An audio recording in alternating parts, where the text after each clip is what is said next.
시편 60편 1절에서 마지막 12절까지 말씀 볼 때 제가 석절 읽고 성도님들께서 한 절 읽겠습니다. 시편 60편 말씀입니다. 제가 표제어를 먼저 읽고 석절 읽겠습니다. 다윗이 교훈하기 위하여 지은 믹담, 인도자를 따라 수산 에돛에 맞춘 노래. 다윗이 아람 나하라임과 아람 소바와 싸우는 중에 요압이 돌아와 에돔을 소금 골짜기에서 쳐서 12,000명을 죽인 때에 하나님이여 주께서 우리를 버려 흩으셨고 분노하셨사오나 지금은 우리를 회복시키소서. 주께서 땅을 진동시키사 갈라지게 하셨사오니 그 틈을 기우소서. 땅이 흔들림이니이다. 주께서 주의 백성에게 어려움을 보이시고 비틀거리게 하는 포도주를 우리에게 마시게 하셨나이다. 주를 경외하는 자에게 깃발을 주시고 진리를 위하여 달게 하셨나이다. 셀라. 주께서 사랑하는 자를 건지시기 위하여 주의 오른손으로 구원하시고 응답하소서. 하나님이 그의 거룩하심으로 말씀하시되 내가 뛰놀리라. 내가 세겜을 나누며 숲곡 골짜기를 측량하리라. 길르앗이 내 것이요 므낫세도 내 것이며 에브라임은 내 머리의 투구요 유다는 나의 규이며 모압은 나의 목욕통이라. 에돔에는 나의 신발을 가지니라. 블레셋은 나로 말미암아 의지라 하셨도다. 누가 나를 이끌어 견고한 성에 들어가며 누가 나를 에돔에 인도할까? 하나님이여 주께서 우리를 버리지 아니하셨나이까? 하나님이여 주께서 우리 군대와 함께 나아가지 아니하시나이다. 우리를 도와 대적을 치게 하소서. 사람의 구원은 헛됨이니이다. 우리가 하나님을 의지하고 용감하게 하나니 그는 우리 대적을 밟으시는 이시입니다. 아멘. 예, 9월 20일 수요일 새벽기도에 나오신 우리 사랑하는 장로님, 권사님 축복하고 환영합니다. 자, 본문의 시는 다윗이 왕위에 오르고 나서 지은 시입니다. 요압 장군이 나가서 전쟁을 하고 있는 그런 표제어의 모습을 통해서 보면 어제까지는 주로 다윗이 왕이 되기 전에 고난당하던 그런 어떤 상황에서 지은 시고요. 아주 괴로운 상황에서 지은 시고, 오늘 본문부터는 다윗이 왕이 되고 나서 나라를 잘 다스리는 그런 상황에서 지은 시라고 볼 수가 있습니다. 사울 왕이 그 나라를 다스릴 때는 우리가 어제까지도 말씀을 봐서 압니다만 사울 왕은 다윗을 죽이는데 정신이 팔려가지고 나라를 잘 다스리지 못했죠. 그래서 때로는 전쟁에 나가서 이길 때도 있겠지만 하나님의 은혜로 이길 때도 있겠지만 질 때도 많이 있었습니다. 그래서 1절에 보니까 하나님이여 주께서 우리를 버려 흩으셨고 분노하셨사오나 지금은 우리를 회복시키소서. 과거에는 사울 왕이 왕으로서 해야 할 일을 똑바로 하지 못하고 개인의 감정에 휩싸여서 거기에 자기의 분노를 나타내는데 엉뚱한 힘을 쏟고 시간을 쏟다 보니까 나라에 어려움이 있었습니다. 나라의 지도자는 나라를 위해서 헌신해야 됩니다. 왕은 나라를 위해서 온전히 정치를 하고 거기에 집중을 해야지 무슨 개인의 어떤 감정이나 개인의 복수를 위해서 그렇게 나라의 정치를 해서는 안 되는 거죠. 이거는 누구나 다 마찬가지입니다. 목회자는 교회를 위해서 헌신해야 되고 교회에 집중해야 됩니다. 목회자가 자꾸 다른 데 정신이 팔려 있으면 안 돼요. 취미생활에 정신이 팔려 있으면 안 됩니다. 취미생활에 무슨 다른 어떤 취미생활, 자기 개인의 어떤 취미생활, 여기에 이제 자꾸 마음을 쓰고 시간을 쓰고 이러면은 교회를 온전히 섬길 수가 없죠. 우리 성도님들도 역시 마찬가지입니다. 우리 성도님들이 누굽니까? 성도고 그리스도인들입니다. 그리스도인들은 하나님의 말씀에 집중하면서 살아야지 세상 사람들의 삶의 모습에 기웃거릴 필요가 없어요. 세상 사람들이 어떻게 사는지 혹은 뭐 그들이 추구하는 것을 우리가 따라간다든지 그럴 필요는 결코 없습니다. 자, 과거에는 뭐 하나님께서 어려움을 주셨지만 지금은 우리를 회복시키소서. 다윗이 우리를 회복시켜 달라고 간구하고 있습니다. 4절에 보면요. 주를 경외하는 자에게 깃발을 주시고 진리를 위하여 달게 하셨나이다. 주를 경외하는 자에게 깃발을 주셨다. 깃발이 뭡니까? 깃발이 결국은 뭐 진리라고 볼 수 있죠. 진리. 그리고 진리는 또 뭡니까? 다르게 말하면 하나님의 말씀이죠. 그러니까 우리는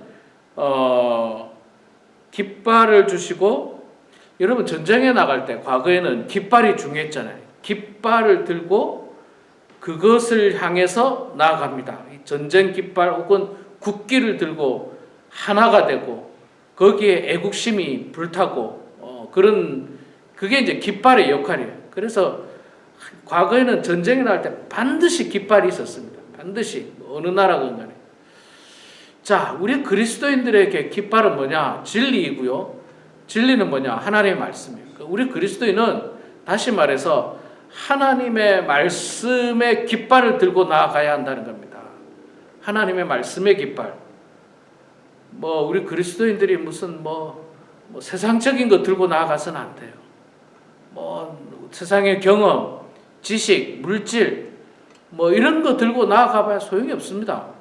이런 거는 의미가 없어요. 진짜 중요한 진리의 깃발을 들고 나아가야 돼요. 하나님의 말씀인 진리의 깃발을 들고 나아갈 때 전쟁에 나아가서 승리할 수가 있는 겁니다. 하나님 말씀 중심으로 하나가 될 수가 있고 하나님 말씀 중심으로 승리할 수가 있는 것입니다. 이제 9월이 이제 다 가고 있고 이제 좀 있으면 10월, 11월, 12월 연말이 되어가고 있습니다. 대부분 교회들마다 이제 연말에 내년도 사역을 준비합니다. 결산을 하고 예산을 만들고 새로운 일꾼을 뽑고 이런 일들을 연말에 보통 많이 해요. 그런데 우리 교회는 10월 말로 이제 회계 연도가 끝나기 때문에 이제 이번 달, 다음 달까지 그런 일들을 하게 됩니다. 저는 교회를 이제 오랫동안 이렇게 다니고 교육자 생활하면서 참 교회들마다 사실은 11월, 12월 연말이 참 교회로는 중요한 달이거든요. 11월 달에 추수감사절이 있지 않습니까? 한 해 하나님의 은혜에 감사하는 추수감사절이 있고 12월 달에 또 뭐가 있습니까? 성탄절이 있잖아요. 아기 예수님께서 우리를 구원하시기 위해서 이 땅에 오신 그 성탄절이라고 하는 큰 두 절기가 11월과 12월에 있는데 이 내년도 사역을 준비하면서 은혜롭게 준비하면 다 괜찮아요. 그런데 이게 사람의 모임이라는 게 회의를 하다 보면 때로는 은혜롭지가 못해요. 때로는 마음 상하는 일이 있고 때로는 속상한 일이 있고 또 회의하다 보면 큰 소리도 나고 이게 막 교회들마다 꼭 11월, 12월에 일어나는 일들이에요.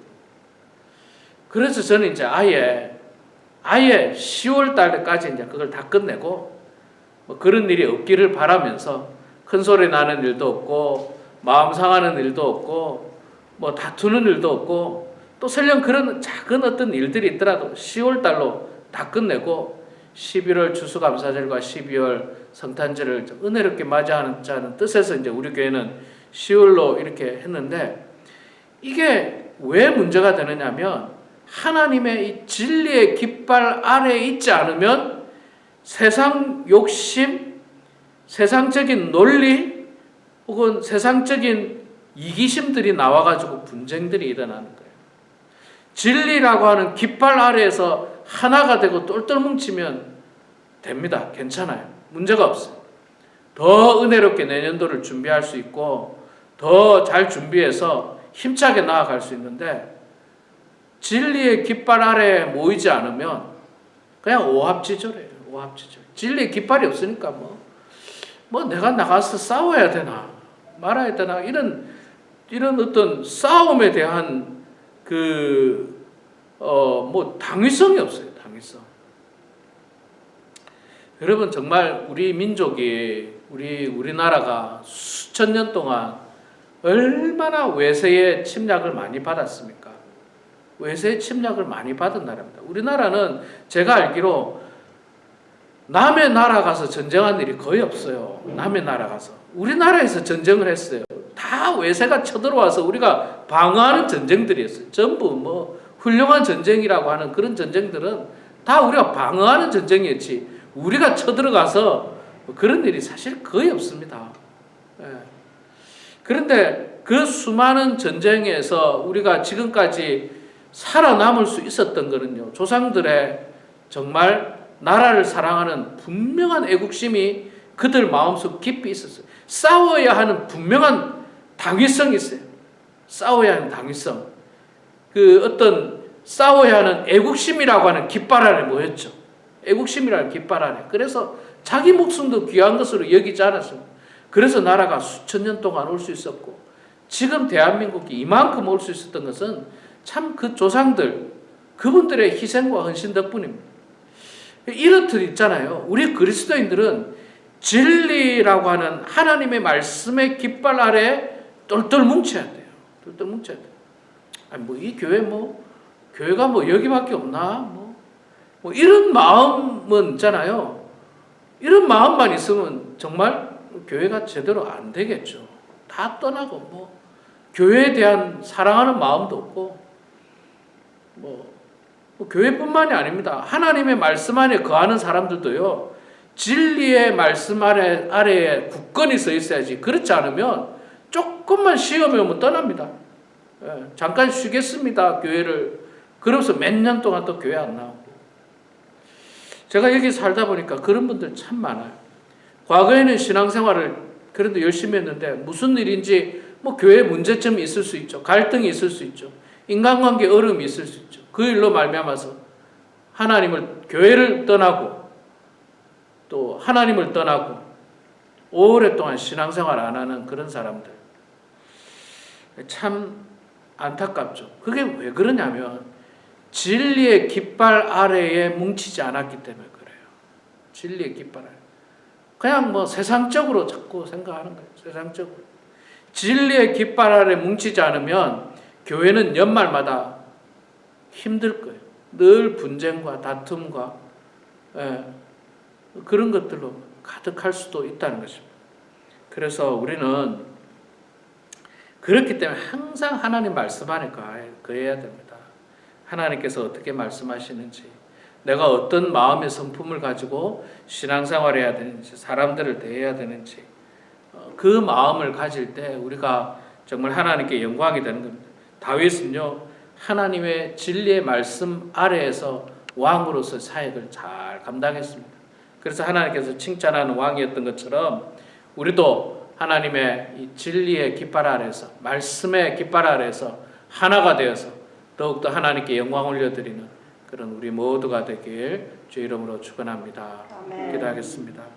사랑의 아버지 하나님, 은혜를 감사합니다.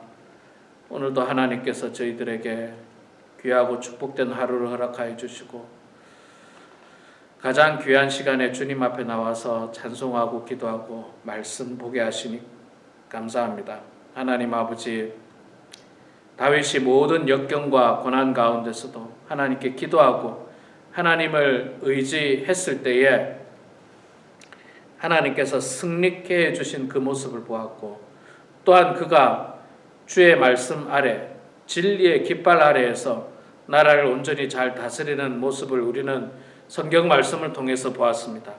하나님 아버지, 이 땅에 수많은 교회들도 세상적인 논리로 움직이는 교회가 되지 않도록 도와주시고, 하나님의 진리의 말씀 아래에 온 교우와 성도들이 하나가 되어서 하나님께 영광이 되게 하여 주시고, 또 빛의 사명, 소금의 사명을 감당하며 교회로서의 사명을 잘 감당하는 그런 이 땅의 교회가 다 되게 하여 주시옵소서. 사랑의 아버지 하나님, 우리 사랑하는 범원 하나님께 성도들도 하나님의 말씀 안에 날마다 거하게 하여 주시옵소서. 세상 미디어에 빠져있지 않도록 도와주시고 늘 말씀을 읽고 묵상하고 공부하고 또 쓰면서 하나님의 은혜 가운데 거하게 하여 주시고 그 진리의 말씀 아래에서 모든 성도가 한 마음이 되어서 교회가 하나님이 기뻐하는 교회가 되게 하여 주시고 이 땅에서 비난받고 있는 교회가 이제는 변화되어서 사람들로부터 칭찬받고 존경받고 사랑을 받을 수 있는 그런 교회로 성장하고 변화될 수 있도록 하나님 도와주시옵소서. 이 시간에도 삶의 자리에서 예배당에서 주님 앞에 기도합니다. 간절한 마음으로 기도합니다. 사랑하는 자녀들을 위하여 기도하고 손주들을 위하여 기도합니다. 그들의 앞날을 위하여 기도합니다. 그들의 영적인 생활을 위하여 기도합니다. 우리 기도 가운데 주님 역사하여 주셔서 기도대로 다 이루어지게 하여 주시고 하나님의 은혜로 예수 믿는 가족이 형통한 가정 되게 하여 주시옵소서. 감사드리며 살아계신 예수님의 이름으로 기도드리옵나이다. 아멘.